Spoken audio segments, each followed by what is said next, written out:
Welcome everyone who has already joined us. It is 12:14 here in Chicago, so we are going to get started in 1 minute. It's wonderful to see everyone's faces.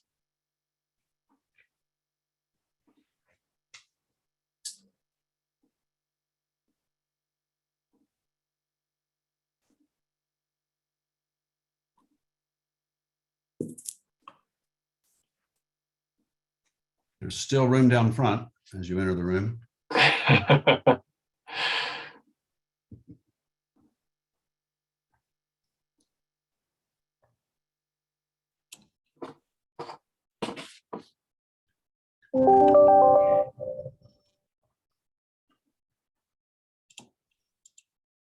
Well, my clock just struck 12:15, so we are going to get started in our first Friday lecture on why so many Greeks, politics, virtue, and liberal education in the basic program curriculum, featuring who else when we're talking about the basic program curriculum than our Cyril O. Houle Chair of the Basic Program of Liberal Education for Adults, Kendall Sharp. I'm Seth Green, and on an afternoon like this one, I'm especially proud to say that I'm the Dean of the Graham School here at the University of Chicago. And if there's anyone out there, and I'm looking at a very friendly and familiar audience who does not know the Graham School, I'll just share that we are now 131 years into this trailblazing experiment in lifelong learning, bringing the liberal arts to people at all ages and stages of their lives. For 76 of those years, our longest running jewel of the school is the basic program. And today we'll be talking about why there are so many Greeks in it. I just want to say two things before I turn it over to the reason you're all here to hear from Kendall.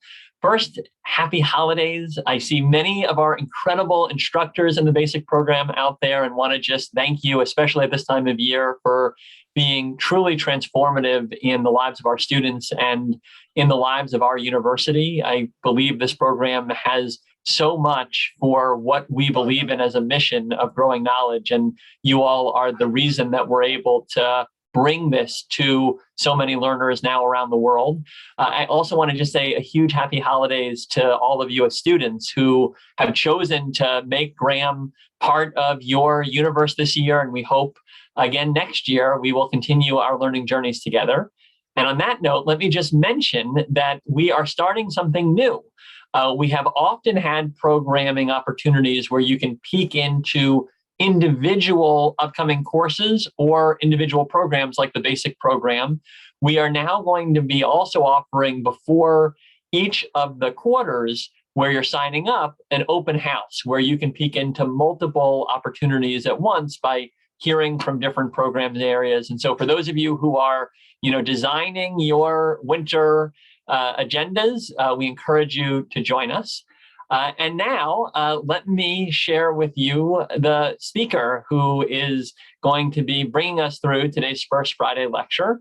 I know Kendall Sharp as just a really fun and witty person, but his formal biography follows. He is the Cyril O. Houle Chair of the Basic Program of Liberal Education for Adults. He holds a PhD from the Committee on Social Thought and a BA from the college here at the University of Chicago.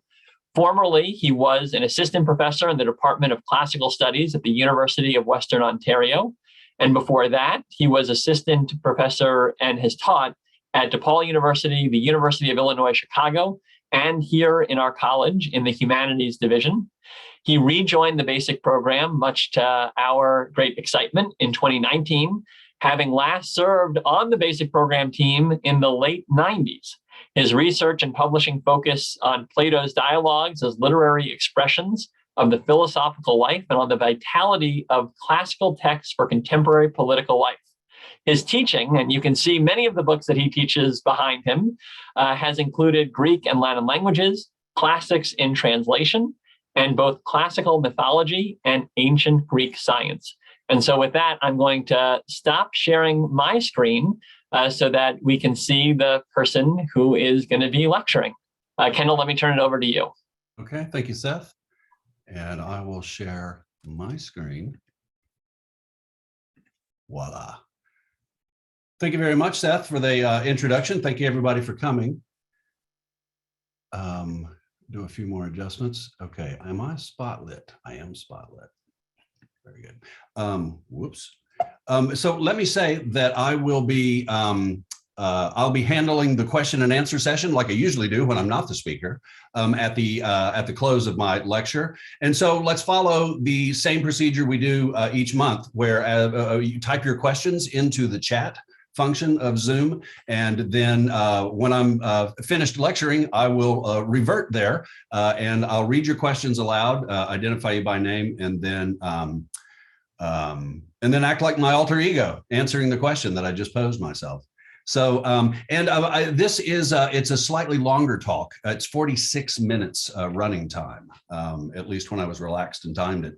Why so many Greeks? A historical rationale for the basic program curriculum. One question asked those of us who teach in the basic program is, why exactly are just these titles in the curriculum? Further, why so little change over the decades? There is no official explanation, so today I will lay out the rationale that becomes perceptible when the texts in the curriculum are considered in historical context. When considered in historical context, the four-year curriculum displays a rationale I have never heard expressed and calls for perhaps a revision in how we talk about it. In particular, I don't think we can appreciate what is great about the ancient Greek texts in the curriculum unless we disentangle them from the very much later phenomena of Western civilization.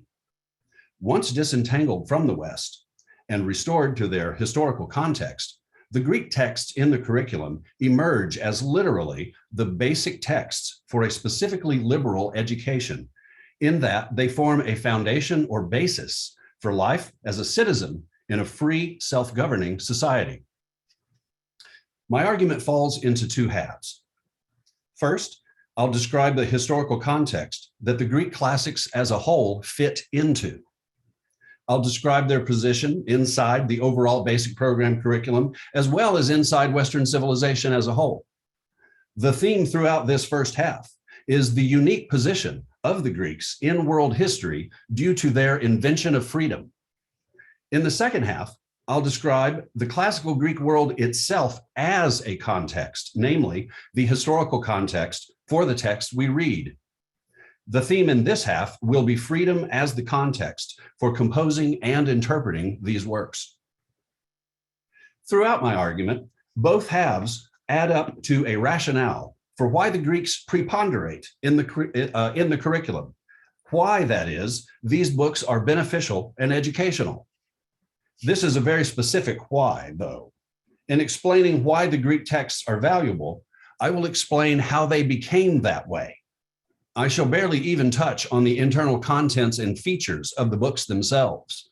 I shall not, therefore, argue that people ought to read Plato's Republic, for example, because of what the book says. Today, instead, I will argue why all classical Greek texts maintain a unique status on the bookshelf of world history and at the foundations of liberal education. In my conclusion, I will restate the rationale for the foundational status of the Greeks.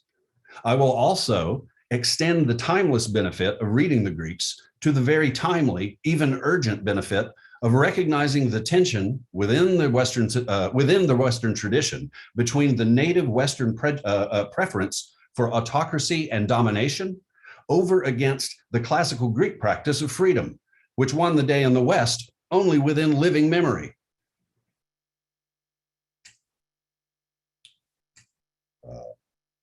My slideshow's not advancing. There we are. Survey, if you will, the chart for the four-year curriculum. Notice that ponderously half of the titles are by Greek authors. If this was not by design, then it was, I suggest, by divine inspiration. These authors lived in a very restricted period of ancient Greek history, namely the period of freedom for the Greek states. Oops. Greek liberty ended with the conquest by Philip of Macedon, the father of Alexander the Great. The formerly free city-states were dominated ever after by a succession of empires and autocrats until the 1920s. Writers from these later times do not appear in the BP curriculum, except Plutarch, but he writes about the classical Greeks, and the New Testament. Now look at the rest of the curriculum. The rest of the curriculum looks back to the classical Greeks from viewpoints in societies that had become or were trying to become free. After the Greeks come two Romans, Lucretius and Virgil, who rose to manhood under the Roman Republic before the unfree principate began under Caesar Augustus. The curriculum skips the centuries of the Middle Ages when Western Europe was unfree. The next text is by Thomas Aquinas, who wrote only after freedom returned to the West in the cities of northern Italy. It seems remarkable from a modern point of view, but 0 free, citizen-ruled societies are recorded in Europe between the late Roman Republic and the Italian city-states in the late Middle Ages and early Renaissance periods. The BP curriculum is said to be Western with a capital W. We should interrogate this idea because half of the curriculum is, as we saw, Greek. Greek literally defined what it was to be Eastern throughout the centuries when what we now call Western civilization was taking shape. Western civilization was a synthesis of the Western Roman Catholic Church and the political institutions of the Germanic barbarians who invaded the late Roman Empire around 400 AD. Only half of the Roman Empire fell, the Western half. While the Eastern Roman Empire continued speaking Greek for 1,000 years, in Western Europe, Greek texts became unavailable and the language was forgotten. Western civilization began anyway. By the time of Charlemagne in the 8th century, the break in tradition was complete. Even the Carolingian revival a century later failed to create a tradition of Greek learning in the West. Ancient Greek books returned to Europe only in the 1100s, in translation, and only after some key political changes in Italy. This is also the century when the Holy Roman Emperor learned that his holdings in northern Italy had broken free de facto from the feudal order and were asserting their independence. Germanic institutions, since before Charlemagne, had of course favored feudalism, and the illiterate Middle Ages had been favorable for them. Consequently, as the North Italian city-states rose, the governing institutions of Western Europe opposed their political liberty. This was especially so during the reign of Emperor Frederick Barbarossa. Indeed, political liberty threatened Western civilization. The Italians living in these free cities became interested in the ancient Greeks and Romans only after declaring independence and repudiating Western feudal institutions. For centuries thereafter, Western thinkers, writers, and rulers recognized the distinction to be radical between their own Western civilization and classical civilization. Their Germanic distaste for Greek and Roman-style liberty persisted still in 1651, when Thomas Hobbes wrote in Leviathan, chapter 21, "And by reading of these Greek and Latin authors, men from their childhood have gotten a habit, under a false shew of liberty, of favoring tumults, and of licentious controlling the actions of their sovereigns, and again of controlling those controllers, with the effusion of so much blood, as I think I may truly say, there was never anything so dearly bought as these Western parts have bought the learning of the Greek and Latin tongues." Notice here that Hobbes speaks of the Greek and Latin languages as originally foreign to, quote, "these Western parts." He considers himself, quote, "Western," but not the Greek and Latin classics. Hobbes published Leviathan in 1651, by which time elite education featured Greek and Latin. If Greek and Latin were not native to these Western parts in 1651, but were an established part of an upper class education, by implication, they were not yet felt to be part of what you and I would call the Western tradition, but only the Western educational tradition. Some 100 years later, in 1754, David Hume published The History of England. He depicted the break as total when Rome abandoned Britain late in the 4th century. After 400 AD, according to Hume, the history of England becomes the history of the Germanic Saxon invaders and the governments and institutions they introduced. After the Saxons founded their 7 kingdoms in Britain, quote, Hume writes, "The whole southern part of the island, except Wales and Cornwall, had totally changed its inhabitants, language, customs, and political institutions." Hume and Hobbes were both serious scholars of Greek and Latin. Both reflected on their own times from a historical viewpoint, yet neither considers the classics part of the heritage of their own Western country. In 1776, Edward Gibbon went further. In The Decline and Fall of the Roman Empire, Gibbon writes that, quote, "The warlike Germany, who first resisted, then invaded, and at length overturned the Western monarchy of Rome, possesses a, quote, domestic relation to modern Europe." He says in chapter 9, "The most civilized nations of modern Europe issued from the woods of Germany, and in the rude institutions of those barbarians, we may still distinguish the original principles of our present laws and manners," close quote. For Gibbon, as for Hume, there is no basic continuity from the fall of Rome to the rise of Western civilization. Only in the 1800s do we encounter arguments for continuity between classical and Western civilization. Something changed between Gibbon in 1776 and 1824 when the first work appeared by Leopold von Ranke, entitled History of the Latin and Teutonic Nations. While Ranke was foremost among those German historians who invented modern historical scholarship in the scientific or Wissenschaft sense, he and they were otherwise men of their times. Between Gibbon and Ranke, race thinking had arisen and assumed a standard form. These intervening years saw, for example, the word Caucasian introduced by Johann Blumenbach, the inventor of anthropology. I think that was in the 1790s. For Ranke and his colleagues, especially his teacher, Barthold Niebuhr, it felt more scientific to assume that the history of ancient Rome is a history of the various ethnic groups or races who coalesced over time to form the Roman folk. This, despite the accounts of the ancient historians themselves, who tell stories of politics and societies peopled according to political citizenship, not the new bodily category of race. In contrast to Gibbon, Ranke argues for a quote, "a progressive development of the Latin and Teutonic life from the first beginnings until now," close quote. In other words, the Romans were now part of the story of Germanic Western civilization. Ancient Romans and Germans were racial cousins, the new argument goes, the one succeeding the other in Western supremacy, but always related bodily to each other.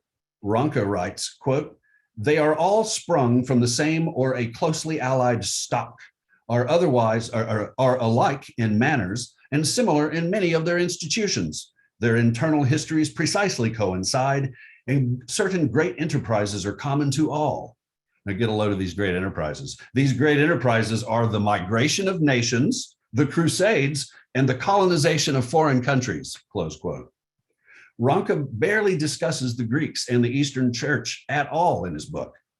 While he establishes this new view of racial unity among Western Europeans, he excludes the Greeks utterly. Quote, Eventually,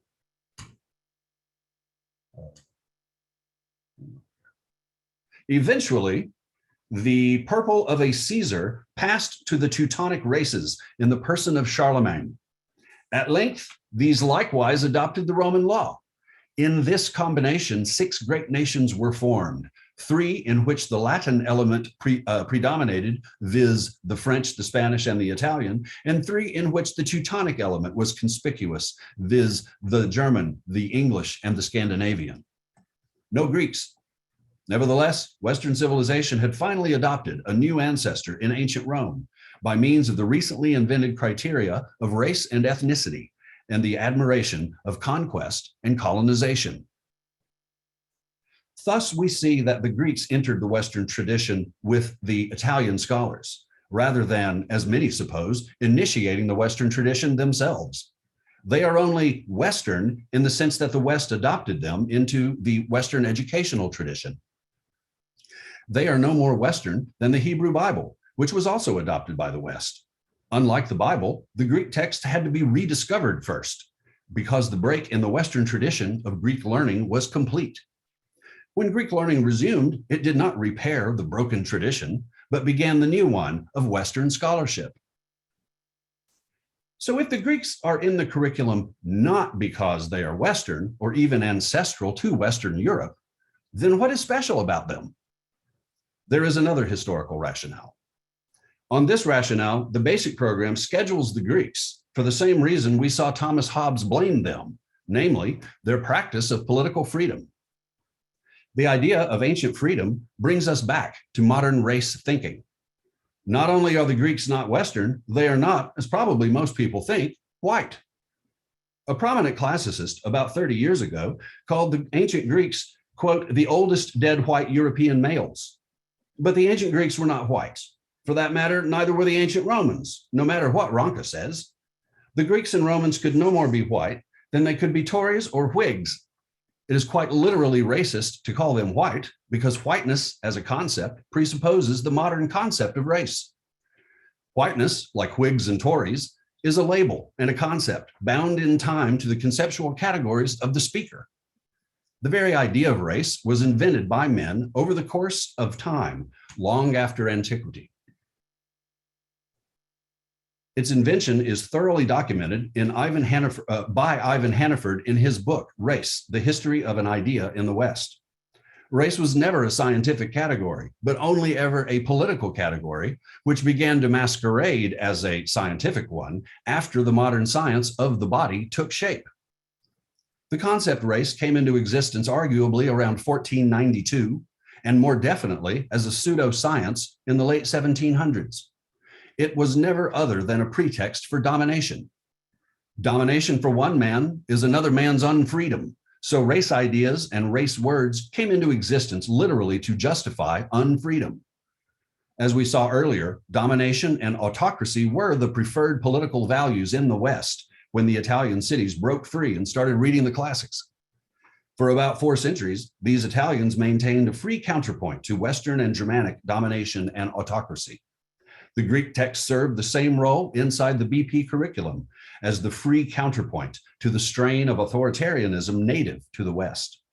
Further, Western authors do follow them as the leading beacon of freedom, as displaying a kind of radical freedom from all domination that set the standard before the American Revolution. But the Greeks do not belong to Americans and other democratic countries because of our form of government. The founding fathers did not picture themselves as inheritors of the classical heritage. Rather, they consulted it for the urgent tasks of the day that they faced themselves. They adopted a critical distance to the constitutions of antiquity, but they discussed them and studied them as educational about politics in general. Of course, the founding fathers would advise you to take the basic program and to persuade your friends and family members to do so as well. But they thought of themselves rather as critical adopters rather than as heirs of classical political thought.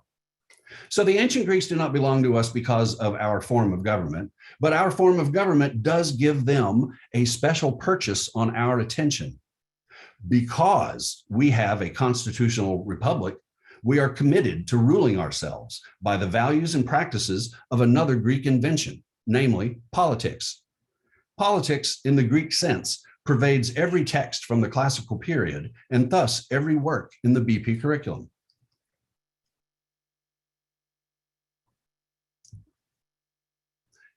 And politics brings me to the second half of my argument today. If the Greeks don't somehow belong to us or us to them, then why do they claim priority over other texts from other ages? My answer is that what recommends the Greek text to the attention of free peoples is not primarily their authors, but their audiences. The historical context of the Greek text indicates that what distinguishes them is not only their authors, but also their original audiences. The achievement that proved truly educational to posterity was not so much the work of, say, Sophocles himself, but of his audience of fellow citizens. The ancient audience existed before any author put pen to papyrus or wax. In fact, the audience is the source of the author, and the author emerges from within the audience, turns and addresses them as equals. For any Greek classic, the audience always already exists as a set of free persons who relate to experience from the same viewpoint as the author of autonomy and intellectual independence. Outside the texts, audiences and authors stood on a level footing with each other, shared power with each other, and recognized no superior but the gods. What they had belonged to them, not some distant king. Political liberty is quite rare in human history, although for us today it feels normal. It is not normal. Between the late Bronze Age and Alexander the Great, Greek settlements had almost 7 centuries free of external domination. The top of this slide, 1250, that's the Bronze Age. Freedom from outside domination correlates exactly with the great period of literature production in all genres. After the Macedonian conquest in 338 BC, at the Battle of Chaeronea, the value to posterity of what was produced declines immediately. Subsequent Greek writers begin to follow the earlier ones rather than competing with them. The post-classical writers, on the whole, develop rather than invent literary genres and areas of inquiry. Fewer copies were made of these works than those of the classical free period. Why might external freedom form such a decisive condition for intellectual and artistic production? Philip of Macedon did not slaughter the Greeks or destroy their cities. He destroyed only the resisting allied army and also all political opposition to him in the individual city-states. For the Greeks, I suggest that conquest made an impact at the level of daily conversation. Specifically, political domination changed the themes entertained by citizens, not just in political assembly, but in their daily lives. Once you and your polis become subject to a distant king, the question what shape the government ought to take is simply less urgent. So does the question, what are the ultimate meanings of values, such as justice and political virtue, for those who rule themselves? Under domination, the formerly free ancient audience changed substantially in its concerns and focus. It now faced pressures that were different from the pressures they faced when they were free. The pressures they faced when they were free are what we are interested in today. The responsibilities and opportunities faced by the citizens inside the free Greek communities of the classical period are what account for the distinctiveness and inventiveness of their authors. Freedom from outside domination was a critical historical condition for internal freedom. Internally, freedom from domination took the form of equality among the citizens. Freedom, equality, and citizenship, in short, politics, formed the distinctive historical conditions for the writings. Before we consider how bodies of free and equal citizens generated both audiences and authors of classical Greek texts, an elephant must be addressed, who enters the room anytime Greek freedom and equality are examined. The elephant has been rustling papers and shifting in its seat for some time, and even clearing its throat loudly. The elephant asks, how can the Greeks be such paradigms of political virtue when their societies and forms of government depended utterly on slavery, and women in the classical period were excluded from politics by an all-pervasive patriarchy? First, don't expect too much of these paragons of civic virtue. Their achievement is much more basic. Civic virtue does not mean that they were morally good in our sense. By their own standards, you could be a real rascal and still have civic virtue. Themistocles was both the savior of Greece and the world's first slick politician. Moreover, ancient democratic values are not our democratic values. We hold our democratic values to achieve the goal of equality and freedom, but for the early Greeks, equality and freedom were the problems, and civic values were the solution. This will become clear if I tell the story of how the Greek city-state, the polis, took shape. I have shaped the story around the themes of violence, the demos, and self-restraint or moderation, for which the word was sophrosune.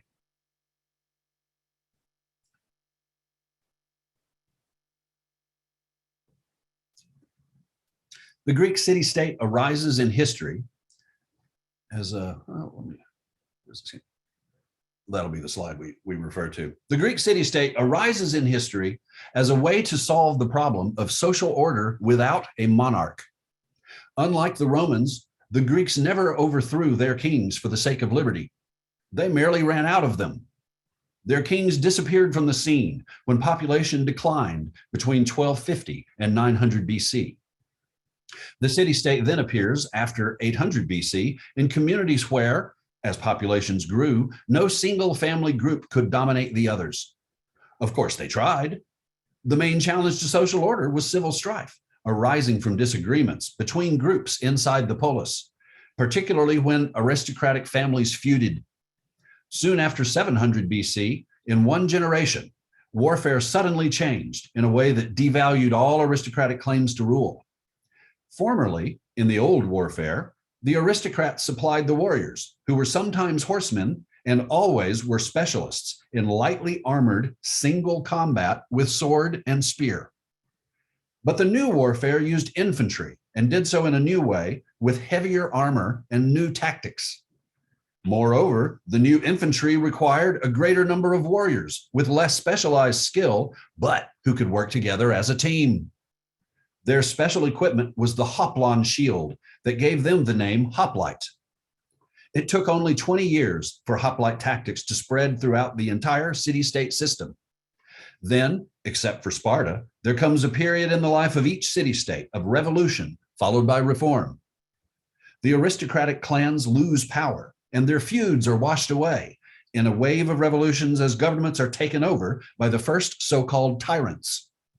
These tyrants liberated the new hoplite class, now called the demos, from the disorders of the aristocratic clans, yet they did so by extra-legal violence. Within a couple generations, these dictatorships disappear. They give way. The dictatorships give way to a wave of reform. After the tyrants fall, the old aristocrats find themselves face to face with the new middle class. Politics was invented as a compromise between the aristocratic clans and the new middle class of hoplite soldiers, as constitutional governments sweep the entire city-state system. These constitutional governments are the oligarchies and democracies of the classical period, the ones you read about in Herodotus and Thucydides. They invented politics, properly so called, and developed citizenship in its most robust form. Politics was thus invented as the means for the community to manage itself by consensual agreement rather than by violence and domination. The polis was a way to stop internal fighting, not to recognize rights of people who lacked them. Equality was an agreement not to grab for more than an equal share, and not even to attempt to dominate one's fellow citizens. The virtue of the ancient citizen was thus good faith cooperation in the machinery of ta politica, literally city-state stuff, but translated simply as politics. They did not consider equality to be a self-evident truth. They did not invent human rights. Greek equality is not natural, but explicitly conventional or customary. The Greeks would say equality comes from nomos, convention, custom, or law, not from thusis, from nature. From the modern perspective, they did not go all the way on democracy, freedom, and human equality. Their democratic values are yet more basic, more contingent and practical, more intentional and active than our own. They cared more about violence prevention than about rights spreading. The Greek polis gave you freedom and equality, not because you deserve it, but as an incentive for your self-restraint. On this bargain, freedom and equality, as measured and defined in politics and by law, form the means to motivate you to restrain yourself of your own free will from using force to take a greater than equal share. This self-restraint was named sophrosune, which is sometimes translated as temperance, moderation, self-control, and even sanity. The politai, or citizens, in a Greek polis valued their politeia, or constitution, not because it guaranteed their natural or God-given rights, but because it was a bargain hammered out by politicians of the past and honored by politicians of the present time. From the viewpoint of 21st century America, ancient Greek democratic values were not advanced at all. They were, in fact, quite basic. This is precisely their educational value for free citizens in free societies today. They show us what is fundamental, what has to be in place already for our more advanced values even to come into view. This is my answer to the elephant in the room. Greek freedom and equality were not universal values. They were expressly contingent on politics. They were not God-given, but mutually granted by all citizens to each other. This is why, in the Greek vocabulary, freedom and equality were nomos and not phusis, social and not natural. What is fundamental is politics, the equality and freedom it implies, and voluntary submission to constitutional government. Greek equality was thus defined in terms of Greek freedom, specifically the internal freedom from domination by a fellow citizen. This equality, this freedom, is the most distinctive condition that led to the classic texts. Political equality is the social condition that created the audience for the Greek classics because it gave them mental habits for government by discussion. These mental habits came about because no one could do anything by just his own say-so. That is the meaning of non-domination. When you have to talk somebody into something, the mind seeks different means than it does when you're in charge. Non-domination and equality changed the way the Greeks voted. Political assemblies changed from voting by vocal acclaim with aye or nay to measuring votes precisely by unit, whether by show of hands or by secret ballot. Literally no audience member was more immediately important to the political speaker than any other. The speaker's success lay in the hands of the majority of such audience members. This majority was called hoi polloi. Hoi polloi means literally the many, but in political terms, it meant the majority. The speaker competed with other speakers to persuade that majority. Here is the seed of the greatness of Greek writing. Because the task of persuasion was urgent in politics, they eventually subjected discourse itself to refinement by technical research. This research came to be called rhetoric, and it concerned all aspects of the written word that were not poetic. Rhetoric fed all subsequent Greek authors via two chief streams. First, the need to persuade led generally to the development of logical argumentation and also of prose narrative. Second, the pressure to please as well as inform led speakers to refine ordinary expression to the point of creating Greek prose style. Because it was a prose style for politicians in a democracy, it was literally a prose style for the common man. Good writing became something you could learn without a muse. You could write history with it, you could write philosophy with it, you could write medical treatises with it. All these genres were addressed to the same general audience of hoi polloi. The audience exercised significant social control over what writers wrote. Hoi polloi generally held high opinions of their own abilities to judge. Writers were thus held actively to high standards. On the south side of Chicago a few years ago, the owner of a restaurant was asked by a radio interviewer why his sweet potato pie was so good and had maintained that quality for decades. The baker answered that the secret was an enduring clientele who knew what sweet potato pie is supposed to taste like. Similarly, hoi polloi exercised their good taste in discourse in the functions of citizenship. The citizen was typically consumed with deliberation and judgment. Daily, they did the deliberating and judging that were necessary for the processes of self-rule. There was so much of it that it gets lampooned in comedy. In performing these processes, the citizens developed certain common mental habits and particular priorities, values, and interests. Even when not sitting in the council chamber or other political proceeding, they follow the mental habits and priorities formed while doing so. As historian Anthony Snodgrass writes, quote, "The state was the whole basis of society, the society which in turn created every aspect of the Greek achievement." The mental habits of citizenship called into existence whole new literary genres. Three I'll talk about because they feature so large in the curriculum, namely tragic drama, history, and philosophy. These genres are imbued with citizenship, shot through with politics, and made possible by it. Other such genres, which show up in our curriculum less prominently, are Greek science and mathematics, the Hippocratic medical treatise, and oratory, including legal argument.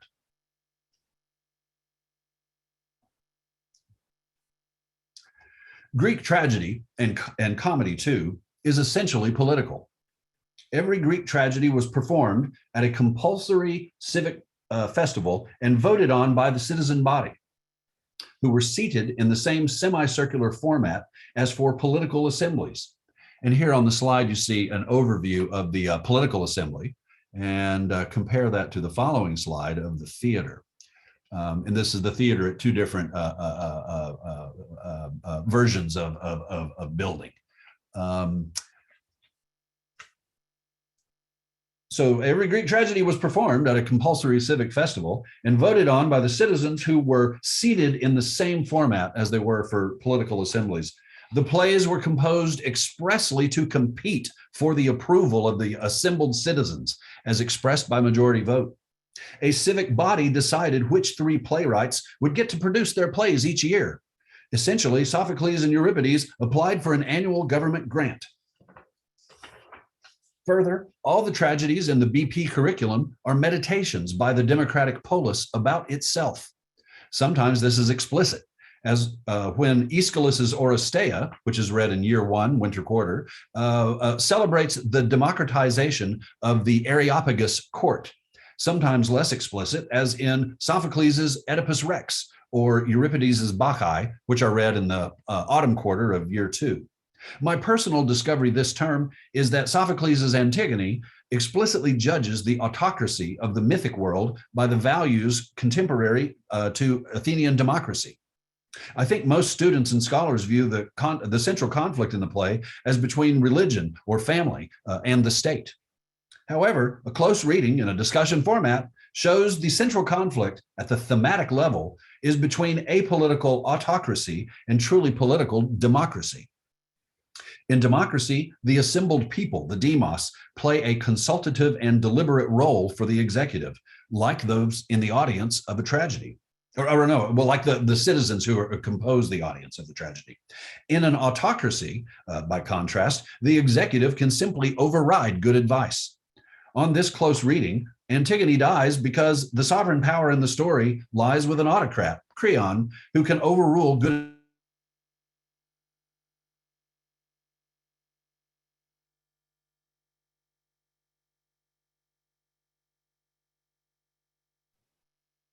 Have I been muted? You're unmuted. You're okay now, Kendall. How long has that been going on? Just about 15 Briefly. seconds. 15 seconds. Oh, okay. I have no idea how that happened. So did you hear all about the government grant that Sophocles and Euripides had to apply for? Okay, very good. Now let's turn to history. Herodotus and Thucydides write about wars.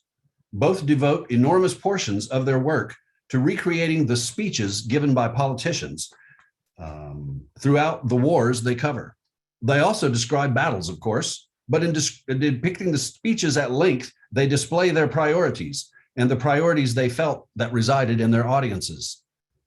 The speeches demonstrate a focus on the deliberations that caused any historical event, the role, that is, of human agency as expressed in political speech. These are the kind of deliberations, the kind of speeches that you in the ancient Greek audience make in your own lives. Modern historians do not make much of these speeches as reliable historical evidence, but surely the speeches do show that Herodotus and Thucydides assumed that the readers needed to see, for any historical event, the deliberations, the speeches that went into the decisions that were taken by majority vote of the finite, contingent, and all too human actors. Those deliberations, those political deliberations, explain events to ancient readers in a way we moderns have to learn to see.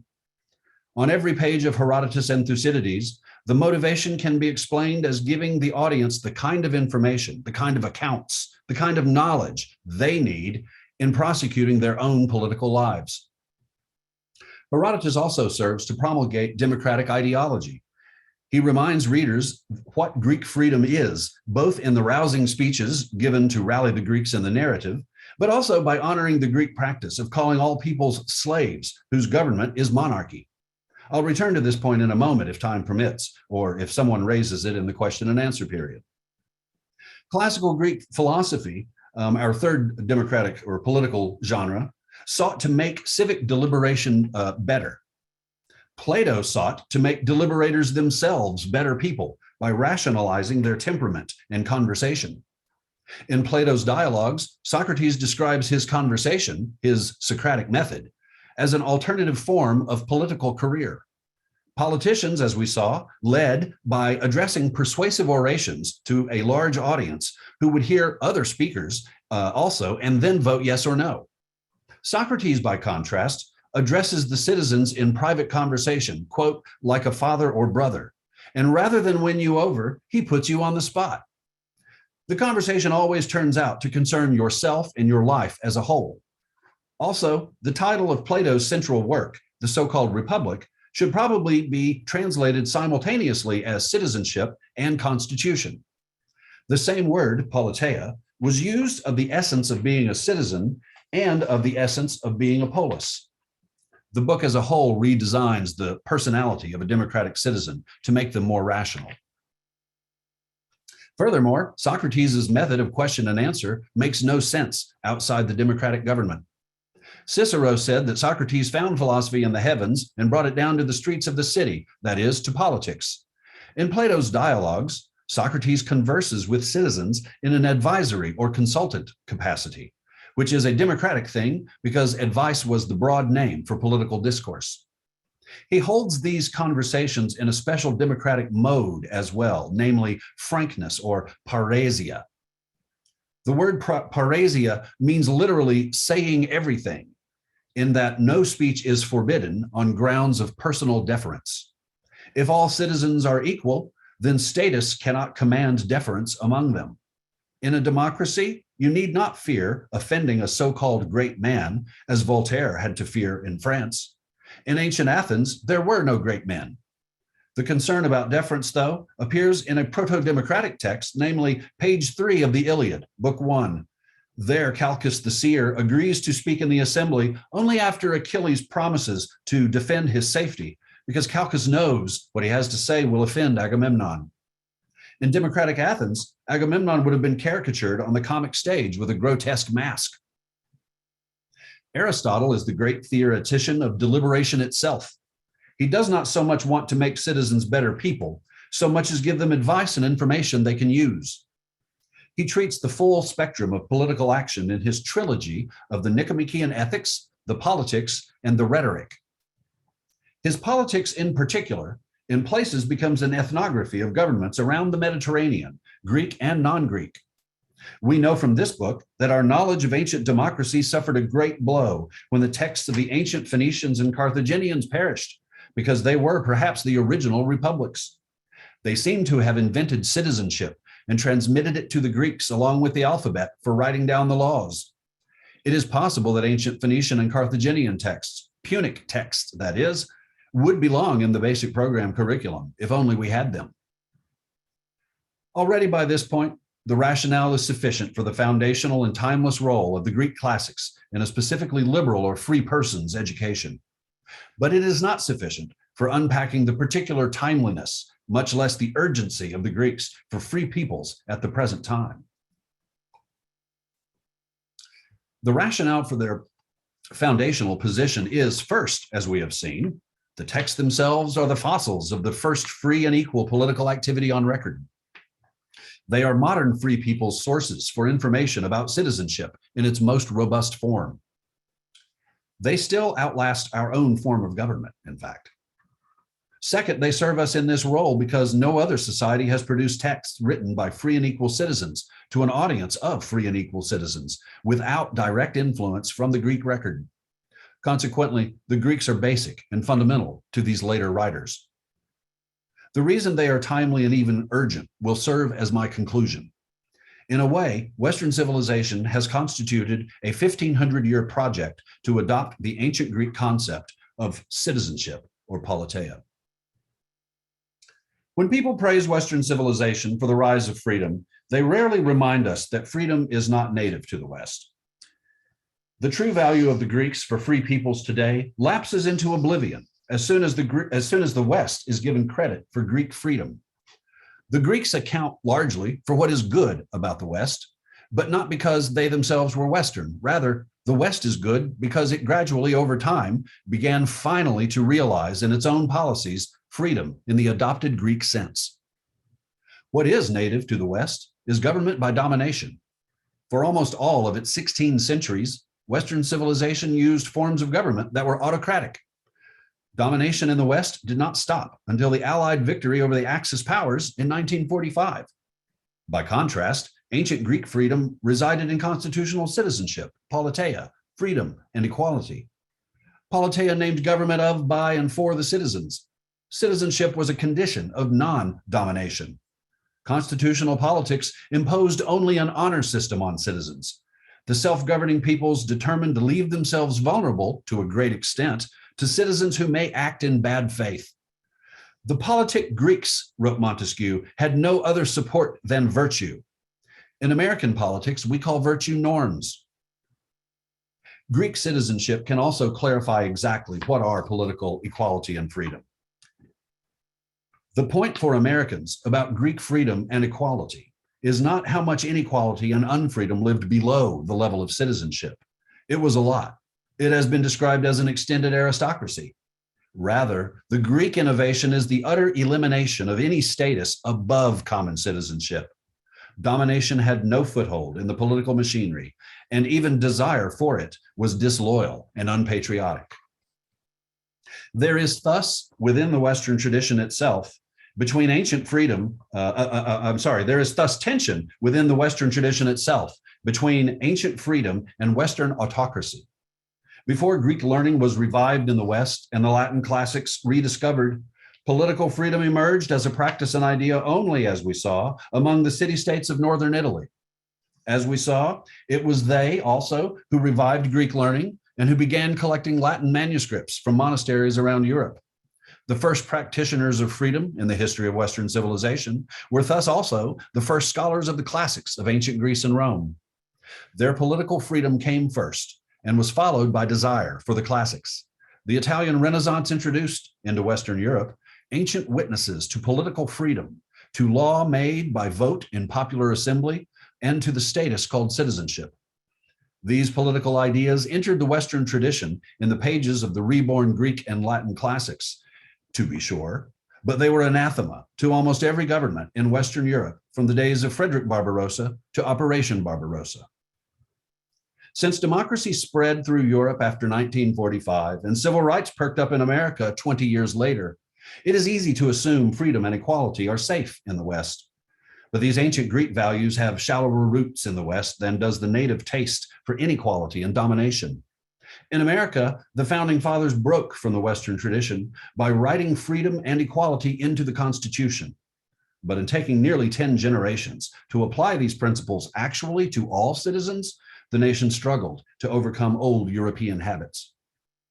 Because we have the Greek texts, these fossils of civic activity, we have windows into people who did not compromise on internal freedom and equality.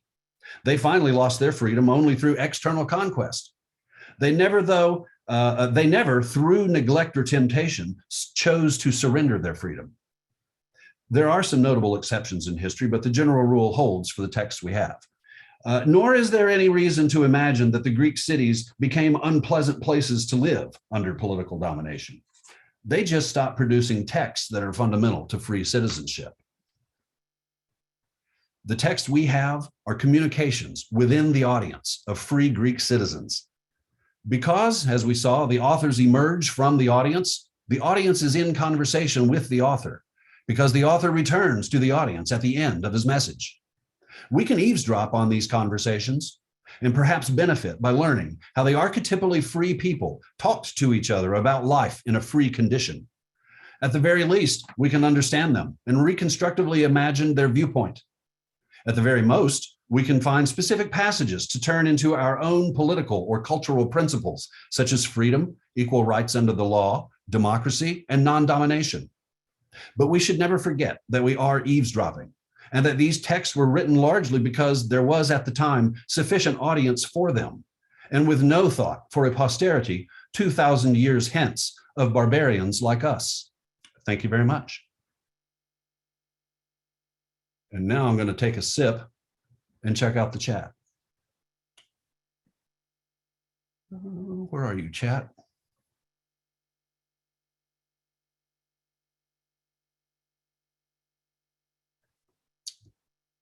Awkward silence ensues. Let's see what we have. I would sign up for every course that Jan put the links in chat for. That's my advice. Ray Lucchese. Ray asks, if the Greek tradition is so fundamental to Western ideas of freedom, why is it that Greece and Italy today are so bad off politically and economically? I guess I'd say a lot of time has passed, a lot of water under the bridge. Greece, one of the, well, yeah, that's what I'll say. Just a lot of time has passed. Oh, wait, I can do better, Ray. I can do better. I think I just need another sip. So here's the better answer. The better answer is that Greece and Italy now are part of the West. I mean, Greece is in the EU. So they got westernized. You may have noticed in the talk when I said that the Italians, hooray, they became free, in like the 11th century, but it only lasted 4 centuries, and then they lost it as the essentially they got folded back into the European aristocracy. And let's see here. And then Ray has the next question as well. It would seem that the published text of the Greek classical thought appears at the end of the 7th century age of freedom. Is this because the invention of paper writing was so late, or because tradition went from oral to written? Oh, that's a good question, Ray.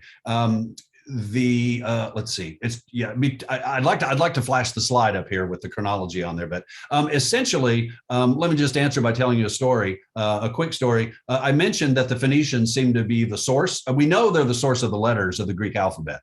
It's called the phonetic alphabet after the Phoenicians who lived in Lebanon and Syria. The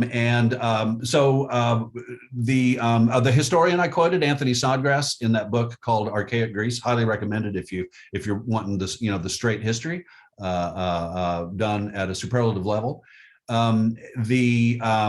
Essentially what seems to have happened is that after, I mentioned that the population decreased, but it started to increase again when the polis appears after 800. Part of the increased population was increased or reestablished contact with the East, so-called, because they're just across the Aegean Sea from the Greek mainland. But of course, half the Greeks lived on islands and even lived in Asia. Like Herodotus and the early philosophers. What seems to have happened is that all at once, there came a package that was imported and spread within like 10 years of writing, the idea of writing down law, and the idea of citizenship. Basically, the Greeks, they couldn't write books until they could write again. And then it takes, maybe, 750, maybe 100 years later, complex books were being written, but we don't really, I'm getting sloppy on the dates and starting to feel self-conscious that I may begin making things up. But by the early 600s, folks could write. And at some point, lyric poetry got written down. The earliest writing that we have is actually inscriptions on, the famous one is on a jug, and it says, "This belongs to Nestor." Anyway, so a bit much, maybe more than you bargained for, Ray, but thanks for the question.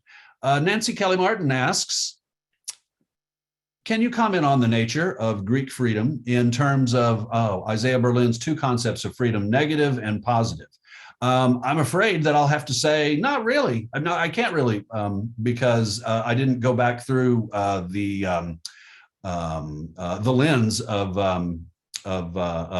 Berlin. So I haven't read that in since college, which was a long time ago. I guess I would say that maybe it's just freedom from domination. That's the main thing about Greek freedom.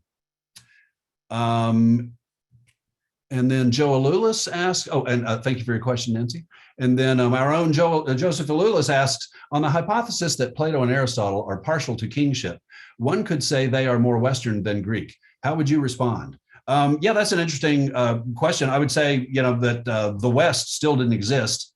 In the sense of the civilization it refers to, the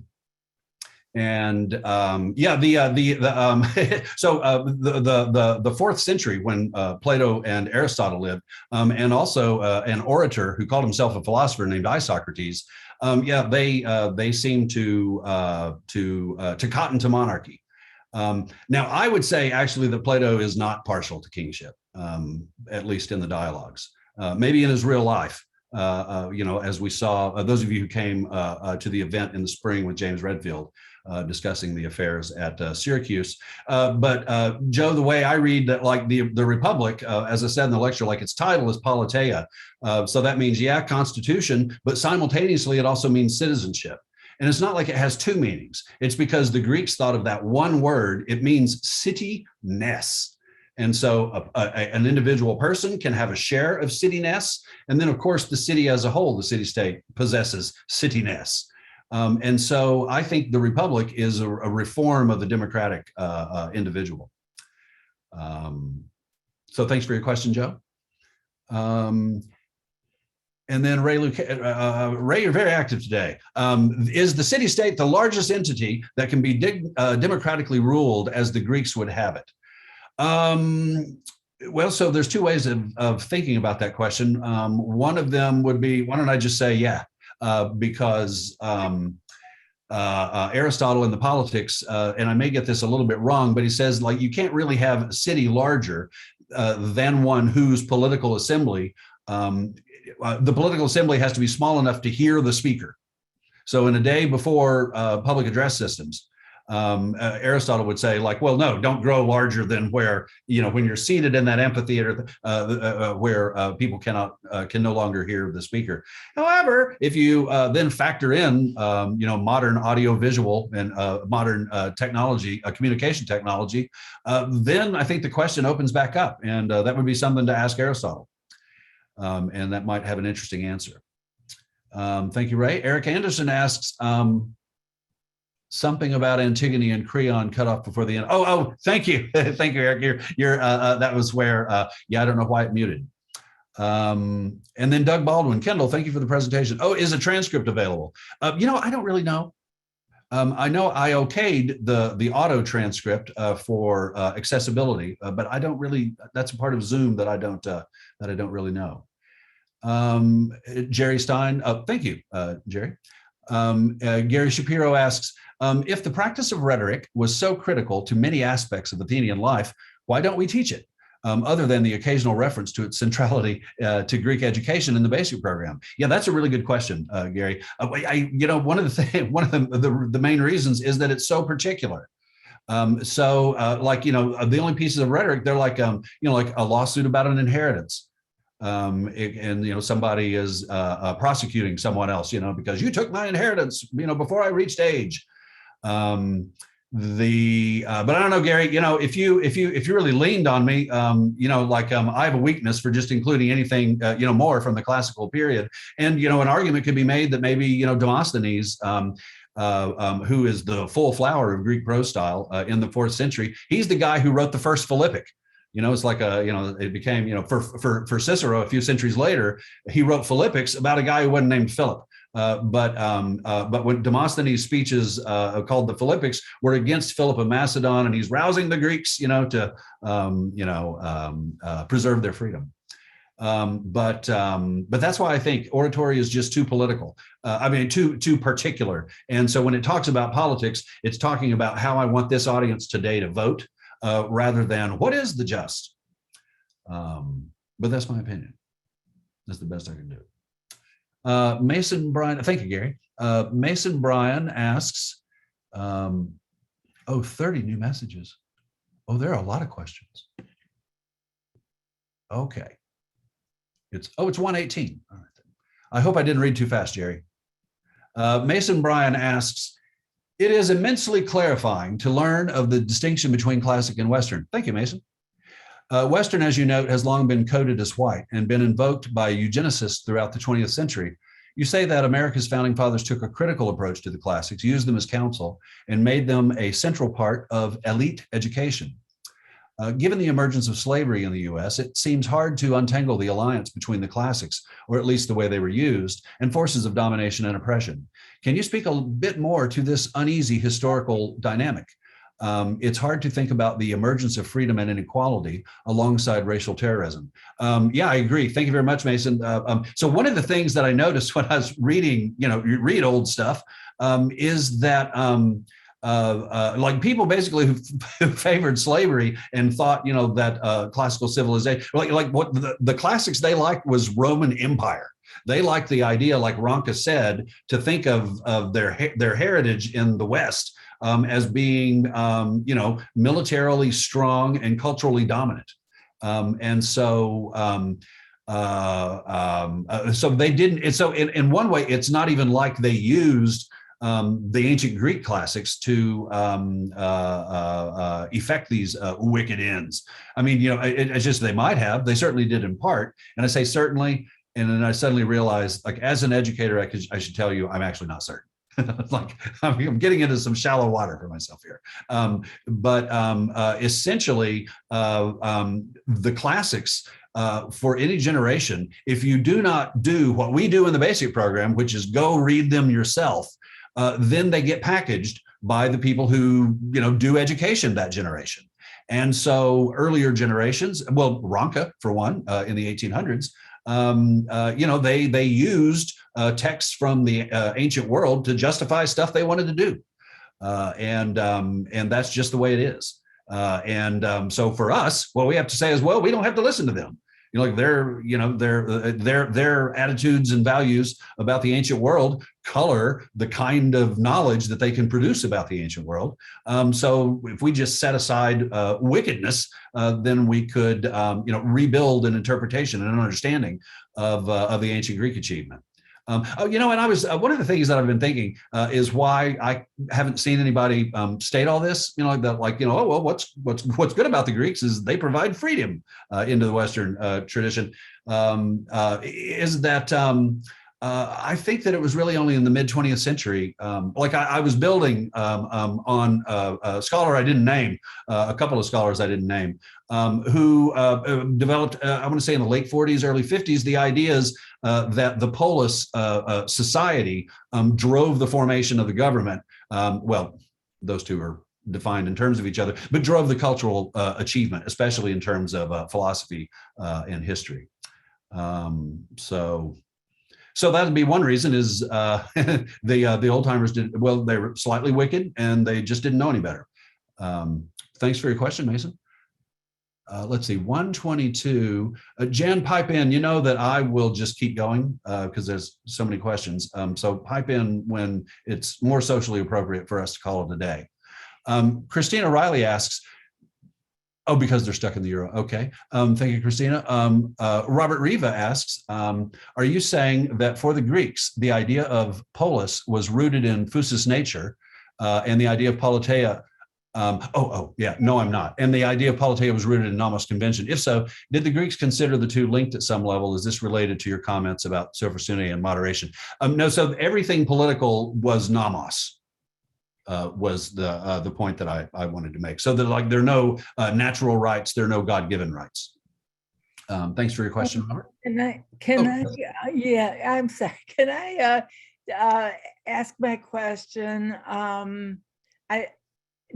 I hope that it went through. So I put a question in chat, but I don't know if it it's transmitted. So I can't see your face. What's your name? And Lynn Borisov. Oh, okay. Well, I've got a few to get through, and I'm just taking them in order. I can talk to you another time or something, I suppose. Oh yeah, for sure. Oh, actually, let me put my, or Jan, would you type, please, my email address in chat? So people should feel free to send me questions. Let's see here. Maybe it didn't press. Yeah, okay, thank you. Oh, well, I'm here. So my video is on and my audio. Well, okay. Let's see, the next question. Let's see. Oh, scrolled up. Our own Noah Shafitz. Thank you for the compliment, Noah. If I understand you correctly, Noah says, we should not say that Plato was a Westerner or that Plato was white. Correct. But why should we not say rather that Plato was once not considered a Westerner, but he's considered a Westerner in the way we understand the term Westerner? Or even more strongly, why not say that Plato was once, okay, let's see. Why not say that Plato was once not considered a Westerner, but he is a Westerner? Likewise, why not say that Plato would not have considered himself white, but he was white in the way we understand the term. Or more strongly, why not say that Plato was, okay, why not say that Plato was white? Most people tend to use these alternative formulations to yours. Can you just clarify your argument for why they should adopt your formulations instead? I'm afraid I'm going to be honoring Noah. I'm going to say because my formulation reflects the truth historically. Let's see, there's so many nuances to your question here. Yeah, I doubt that satisfies you, Noah, but that's really, I say like Western civilization is Germanic. It's when the Franks were united by Clovis, and the Western Roman Empire was no more. Like that's the West, and that's when Western civilization begins. Oh well, one thing. Well, the honorary thing to say. Well, I have many honorary things that I could say. One of the things to say is like find one credible book, one credible textbook that tells you why the Greeks are Western. If it's a shelving convenience, which would be like, well, that's what we tend to call people who live west of the Bosporus today. Then that's, it's ahistorical and doesn't help us learn about the Greeks. So we're at the University of Chicago. So of course, when I've been wondering when and why people started calling the Greeks Western. So I went to the book by, I forget his name, William McNeill. He's the guy who is the editor of the big series of primary sources, but most especially The Rise of the West, and the textbook on the U of C Press, and McNeill is a professor at the university, and about Western Civ.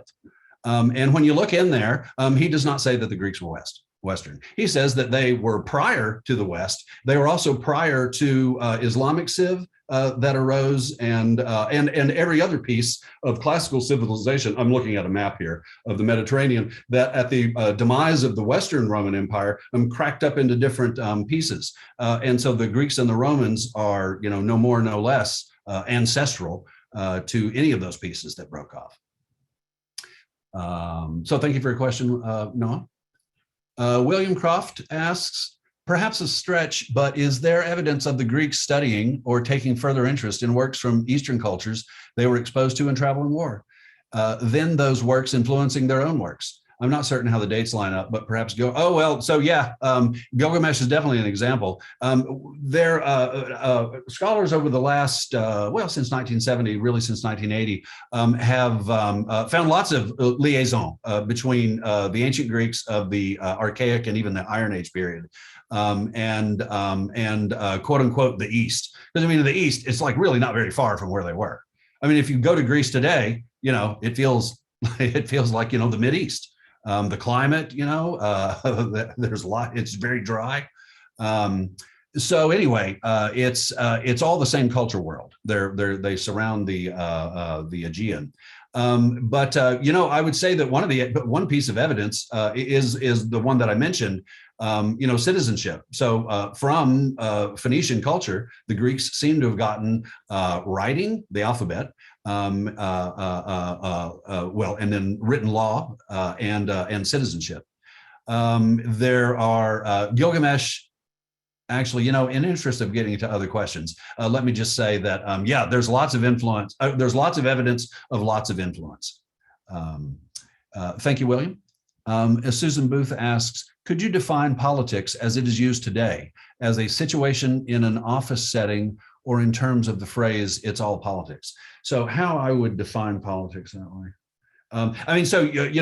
You can define the word that way. It's a little harder for me off the cuff and thinking on my feet to relate the meaning of politics, Greek politics, to the different ways people use the phrase in exactly now. I think that when people complain about politics, what they're complaining about is, that is personal, the personal angle. So now I am thinking on my feet about this. So when people complain, it's all politics, what they mean is you got to know who to go talk to, who to persuade, who to influence. Influence is a word I almost left out of my talk, but influence is key to politics. Influence and persuasion as opposed to the threat of violence. And I don't think that's what people mean in the office. They're not complaining, oh, it's all politics. It's like, I'd rather just use direct violence. I don't think that's what people are complaining about. Rather, it reflects the need to kowtow, to submit to a person because you need their, but for the sake of cooperation. Thank you for your question, Susan. Kenneth Berg asks, do you have a view on Karl Popper's criticism of Plato, that Plato favors totalitarianism and is, hey, I do. And Karl Popper should sign up for the basic program because he's such a sloppy reader. He just didn't read the book well. Most people didn't read the book well. But yeah, no, Popper just, his interpretation is based on excerpts. I think David Green takes care of Karl Popper in David's book, Greek Political Theory. First, I think it was called Man and His Pride, but yeah, thank you for your question, Kenneth. Yeah, Karl Popper, if he'd read Plato correctly, he would have said, hey, Plato is where we should start for an open society. The book that Kenneth is referring to is by Karl Popper, came out short in the 40s or right after World War II on the open society. And the idea is that like Plato is like, designing, a blueprint for Stalin to run the Soviet Union.